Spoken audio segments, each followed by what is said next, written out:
Are we good? Yep. Hi guys, I'm Lee from Lee Likes Bikes. I'm at the Pleasant Turn dirt jumps, right? And this is it's a nice spot. And it's pretty typical, right? When you get to places like this, there's usually like a small line and a medium line, then they have the bigger stuff, right? And most people who are beginning will go for the small line, which I fully get, because that is less scary looking than that. But I'll tell you guys that often smaller jumps are more dangerous and more technically demanding than bigger jumps. So what I'd like to do is just run you through some of the logic that I use to assess jumps, right? So let's come on over here, okay guys? We'll call this the small and we'll call this the medium. So let's start with the medium, okay? So, when you're a beginning jumper, this won't shock you, right? You're looking for jumps that have a pretty low takeoff angle. In general, that's about 30 degrees. That's yummy. This won't shock you. 30 degrees sends you more out than up.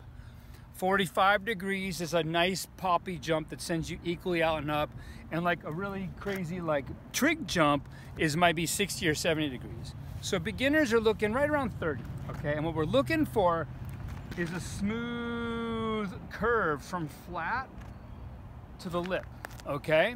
So that's one thing we look for. And I want to compare that, okay? So check this out. So the transition from level to lip is pretty long. It's about, I don't know what, 12 feet? Something like that. Let's call it 12 feet, just for fun. That's 12 feet.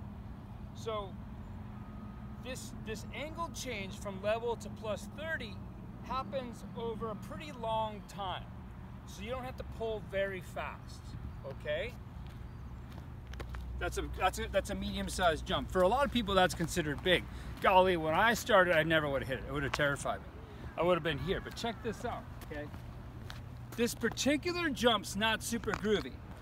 Like, it's a little bit steeper than that, but let's just say it's the same 30 degrees. Check it out. So on a smaller jump, that's about 4 feet tall. This is roughly 2 feet tall. The distance from flat to the lip is more like 6 feet. It's half that distance. So given the same velocity, then the pull has to be twice as fast, right? And so I'm a simple guy.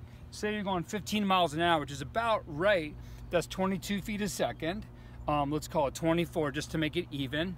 And then that's 6 feet, that's a quarter second. You have to be able to execute a very clean row in a quarter second.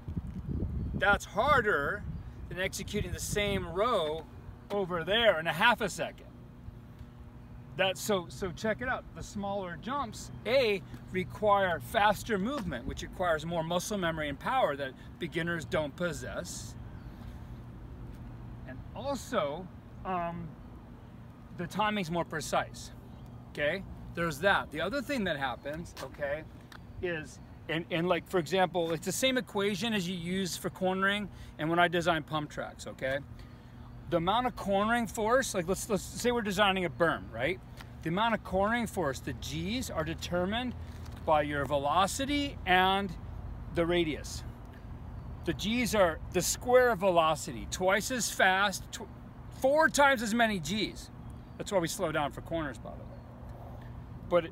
But the force is directly proportional to the radius. So check this out. So a turn that's twice as tight has twice the force. The same exact thing applies for a lip. So given the same speed into both of these jumps, I'm going to experience twice as much load in this jump as I am in that jump. And as we know from basic physics, anything that gets extra heavy gets extra light. So this jump here, compared to that jump, requires more speed, more precision, and more strength. So none of those sound like beginner shit to me. Sorry about I used a bad word there. So right? And so this is actually more technically demanding than that.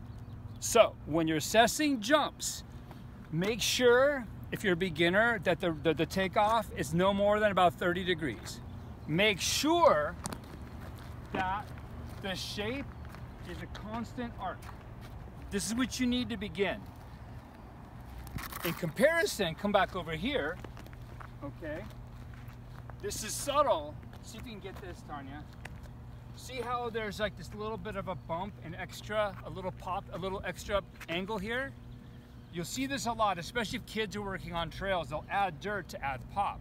What that does is tighten the radius at the end. If you know what you're doing, you can use that to go higher. If you don't know what you're doing, that's gonna hang the bike up and increase the likelihood of going over the bars. So, I would not send a beginner off this lip because it's short and it's not consistent. So again, I wanna be clear, you guys, because I love y'all, I want you to be successful. No more than a 30-degree takeoff for your beginner jump. Make sure the radius is consistent. And then of course you can look at my other resources and learn how to row and anti-row and pump and all those things, and you can matriculate toward jumping. Hope that's helpful. Namastoke.